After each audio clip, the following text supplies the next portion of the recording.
অনেক চেষ্টা করে বাঁচাতে পারেনি তার প্রিয়তমা স্ত্রীকে।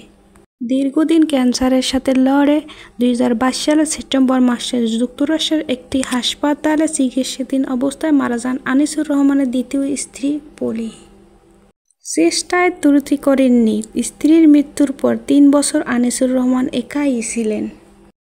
তবে 2025 সালের 4 ফেব্রুয়ারি আবারও বিয়ে করেন আনিসুর রহমান মিলন। এ সময় চট্টগ্রামে একটি হোটেলে 2 পরিবারের সদস্যদের উপস্থিতিতে তাদের বিয়ের অনুষ্ঠান সম্পূর্ণ হয়েছিল। তবে স্ত্রী মারা যাওয়ার পর থেকে তিনি স্থায়ীভাবে যুক্তরাষ্ট্রে বসবাস করেন। হ্যাঁ ভিউয়ার্স, এই প্রসঙ্গে অভিনেতা বলেন আমার স্ত্রী এবং সন্তান আগে থেকেই যুক্তরাষ্ট্রে বসবাস করতেন। স্ত্রী মারা যাওয়ার পর বাচ্চা ওইখানেই পড়ালেখা করত। ওর বয়স এখন 8। সে কারণে তার সকল সুযোগ সুবিধা নিশ্চিত করার জন্য আমি যুক্তরাষ্ট্রেই থাকি। এখন আমার বছরের 70 ভাগ সময়ই কাটে যুক্তরাষ্ট্রে।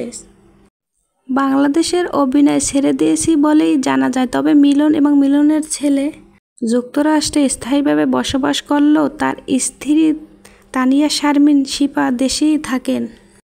মিলন চেষ্টা করেছেন তার স্ত্রীকেও যুক্তরাষ্ট্রে নিয়ে আসতে। অভিনেতা আনিসুর রহমান বড় ছেলের নাম মেহরাব এবং ছোট ছেলের নাম রায়ান। অভিনেতার প্রথম স্ত্রীর নাম ছিল লুসি গোমেজ। 1999 সালে তাদের বিয়ে হয়। 2013 সালে তাদের দীর্ঘ দাম্পত্য জীবনের সমাপ্তি ঘটে। এরপর দ্বিতীয় স্ত্রী পলির সঙ্গে মিলনের বিয়ে হয়।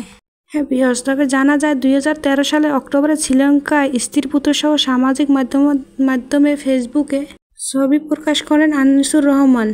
হ্যাঁ ভিউয়ার্স, ভিডিওটা কেমন লাগে অবশ্যই আপনার মতামত কমেন্ট বক্সে জানিয়ে যাবেন।